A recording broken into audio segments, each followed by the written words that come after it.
Bonsoir. Ce message est adressé aux frères et sœurs tchadiens. Comme vous le saviez, j'ai promis sur Facebook que j'allais revenir sur mon arrestation en date du 21 octobre pour vous résumer la substance de tout ce qui s'est passé en fait de mon arrestation jusqu'à ma libération. Vous savez, en date du 21 octobre, nous avons eu des altercations avec des gens qui occupaient mes terrains et aussitôt que j'ai été menacé, j'ai constaté le danger de la part des gens qui ont été expulsés de mon terrain. Je me suis rendu au niveau du commissariat CA7 et sur instruction du procureur, le commissaire du CA7 a ordonné mon arrestation. N'ayant pas bien compris l'affaire, alors qu'en me rendant au commissariat CA7, mon intention était d'aller dénoncer les agissements des occupants. Mais selon ma compréhension, les personnes qui occupaient mes terrains avaient des liens directs avec des gens haut placés. Le temps que je me rende au commissariat CA7, ils ont certainement appelé un de leurs pour qu'il puisse intervenir auprès du procureur pour qu'on m'arrête tout simplement. Leur intention était, en m'arrêtant, ils pouvaient récupérer encore mon terrain.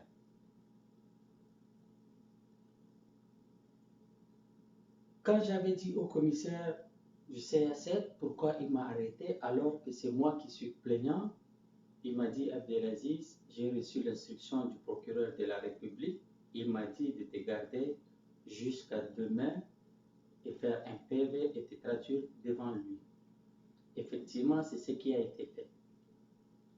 En me rendant dans le bureau du commissaire, le procureur de la République plutôt, m'avait tout simplement accusé directement en me disant ceci.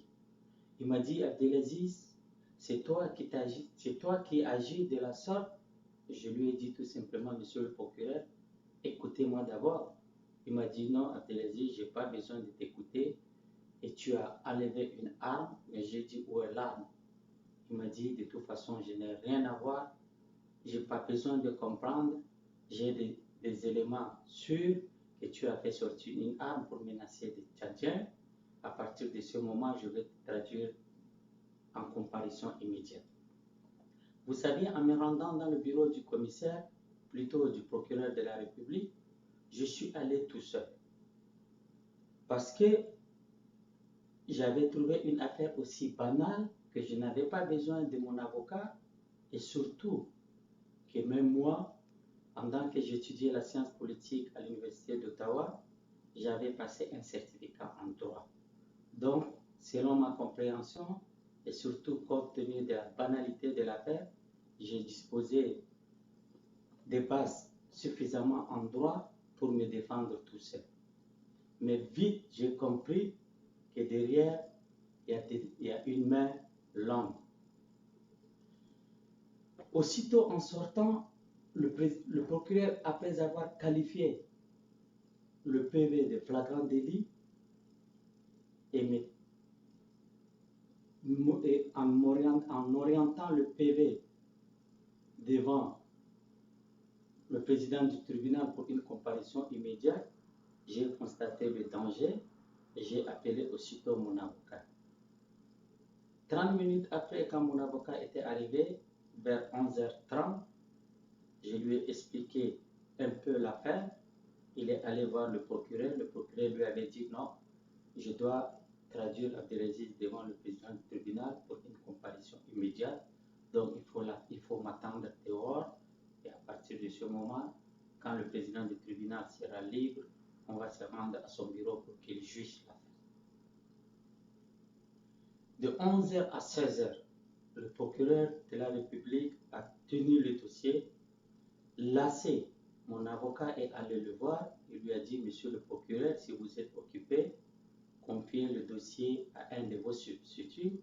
Il lui a dit ceci: c'est un dossier que je voudrais moi-même plaider devant le président du tribunal. Nous sommes restés jusqu'à 16h30 quand nous sommes arrivés dans le bureau du procureur, du président du tribunal. À ma connaissance, en ce moment précis, le président du tribunal n'était pas mis au bain de l'affaire. Il a naturellement posé la question à la personne qui m'avait accusé, de lui expliquer brièvement qu'est-ce qui s'est passé. Le gars lui avait dit Abdelaziz avait fait sortir une arme pour me menacer sur mon terrain, alors que c'était mon terrain à moi. Et le président s'est tourné vers moi pour me demander Abdelaziz, voilà, qu'est-ce qui s'est passé? Je lui ai dit, Monsieur le Président, tout ce qu'il avait dit, c'est faux. Vous n'avez pas une arme sous scellé, donc tout ce qu'il a dit, c'est une affaire montée de toutes pièces. N'ayant pas de preuves suffisantes pour trancher, et surtout une comparution immédiate devait être jugée le même jour, le président du tribunal avait dit, il a demandé à la personne, à la partie adverse, si elle pouvait apporter des témoins. Aussitôt, le procureur avait pris la parole. Il avait dit, Monsieur le Président, si vous renvoyez l'affaire pour vendredi, je vais traduire Abdelaziz à la maison d'arrêt et le jour de l'audience, je vais l'extraire. Mon avocat avait intervenu pour dire que nous allons présenter des garanties suffisantes pour que mon client se présente le jour de l'audience. Malheureusement, comme le procureur de la République a été instruit par je ne sais qui, certainement par le président de la République, il a exécuté, en fait, il a mis en exécution son intention. À partir de ce moment, je suis allé à la maison d'arrêt et le vendredi, je suis revenu devant le président du tribunal. Entre-temps, le procureur avait délivré au moins une trentaine de PV pour permettre à la personne d'amener le maximum de témoins qui ne sont autres que ses propres parents pour m'incriminer. Mon avocat avait relevé, il avait dit, Monsieur le Président, normalement, vous ne devez pas entendre des témoins à l'audience. Ces témoins devaient être entendus sur PV et c'est le PV qui devait vous être transmis. Malheureusement, on n'a pas été entendu par le président du tribunal. Le procureur avait requis une année ferme. Le président du tribunal avait mis cette affaire en délibéré une semaine plus tard, malgré que mon avocat avait demandé une mise en liberté. Et effectivement, une semaine après, le président s'est levé pour me dire que M. Koulamala, nous avons suffisamment de preuves que vous avez fait sortir une arme, bien qu'il n'avait pas une arme sous scellé. Il m'a déclaré coupable et il m'a condamné 3 mois de peine. J'ai interjeté appel 48 heures après. Le temps de l'appel, une affaire montée de toutes pièces qui s'est produite au niveau de la maison d'arrêt, une émeute imaginaire montée de toutes pièces m'accusant d'être l'instigateur et j'ai été transféré à Moscou. L'intention en fait de ces personnes était de me transférer à Korotoro, mais comme l'homme propose et Dieu dispose, arrivé à au niveau de Moussoro, des gens ne se sont pas entendus, bien qu'ils m'ont fait monter dans le camion. Après, ils m'ont demandé de redescendre. Et je suis resté pendant 1 mois à Moussoro avant de revenir en Djamena et passer devant la cour d'appel pour que je sois jugé une seconde fois. Et Dieu merci, la cour d'appel, ne disposant pas d'une arme sous scellé et avait constaté que le dossier était vide, elle m'a déclaré non coupable et elle m'a déclaré non coupable au bénéfice de tout. Cela suppose quoi? Qu'en qualifiant une histoire de flagrant délit, le procureur de la République, soit il est incompétent, soit il a reçu des ordres pour fouler aux pieds les lois de la République pour m'arrêter. Aussi, le président du tribunal, en déclarant qu'il disposait suffisamment de preuves, alors que la Cour d'appel, en rendant sa décision, elle avait dit qu'il n'y avait pas de preuves suffisantes à charge pour me condamner. Elle m'a déclaré non coupable. Ici aussi, le président du tribunal, il est soit incompétent, et soit il a reçu des instructions pour me condamner. Dans les deux cas, logiquement, dans un système judiciaire normal, les deux personnes devraient rendre leur tablier. Vous savez, si je vous prends le système judiciaire canadien que je connais le mieux, pour avoir passé des stages au niveau des tribunaux, quand le procureur au Canada, en fait, le procureur est appelé la couronne.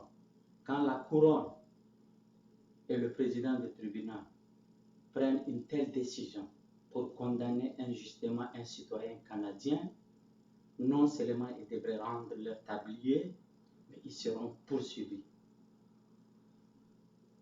Pour cela, je voudrais vous dire ceci. Si je devrais me référer au conseil de certains amis, de certains proches, je ne devrais pas dénoncer. Selon eux, en dénonçant, j'aurai plus de problèmes que j'en ai connus auparavant. Et pour moi, il est impossible. Je ne suis pas le genre de personne à tendre la joue gauche après avoir été giflé à la joue droite. C'est pour cela aujourd'hui, je tiens à dénoncer de toutes les forces pour dire qu'effectivement, j'ai été injustement condamné et j'en appelle au chef de l'État pour qu'il prenne des mesures pour que de telles pratiques ne se reproduisent pas, que des citoyens tchadiens ne soient pas arrêtés arbitrairement et que des gens n'abusent pas de leur pouvoir pour arrêter ou condamner ou tout simplement torturer des citoyens tchadiens. Pour cela, je voudrais aussi dire au président de la République que le meurtre qui a été inventé de toutes pièces, c'était une imagination de ceux qui sont ce sont des personnes mal intentionnées avec l'intention tout simplement de nuire. Monsieur le Président, je voudrais vous dire ceci. Pour ce qui me concerne, le peu de temps que j'ai passé à la maison d'arrêt, j'ai vu les agissements, le comportement de certaines personnes, de certains responsables au niveau de la maison d'arrêt. Monsieur le Président, les Tchadiens qui sont emprisonnés sont traités, maltraités, je voulais dire, et les agissements de ces personnes sont des comportements inhumains. J'ai constaté, et moi-même, on a tenté de m'enfermer dans une cellule où vous trouverez 90 personnes, dans une cellule de 30 mètres carrés. Pour cela, Monsieur le Président, le jour de l'émeute, de supposer émeute, on a été transféré, extrait injustement, enlevé, je voulais dire, on a été enlevé de la maison d'arrêt pour être transféré au niveau de la SNRJ. On nous a maintenus dans une cellule à 30. Nous avons dormi à même le sol. Ils ont refusé qu'on entre en contact avec nos proches, avec nos avocats. Ils ont refusé de nous donner à manger, de nous donner à boire. On s'est arrangé, heureusement, avec des militaires pour avoir de l'eau à boire. Monsieur le Président, je voudrais aussi vous dire ceci. Lors de mon passage, je dirais lors de notre passage, parce qu'on a été transféré au nombre de 29 à la SNRJ, nous avons rencontré 4 citoyens tchadiens, à leur tête un certain Dieudonné Lagarde. Malheureusement, ce que j'ai constaté, Au moment de notre transfèrement, les 4 personnes ont été transférées à Korotoro sans passer par la justice.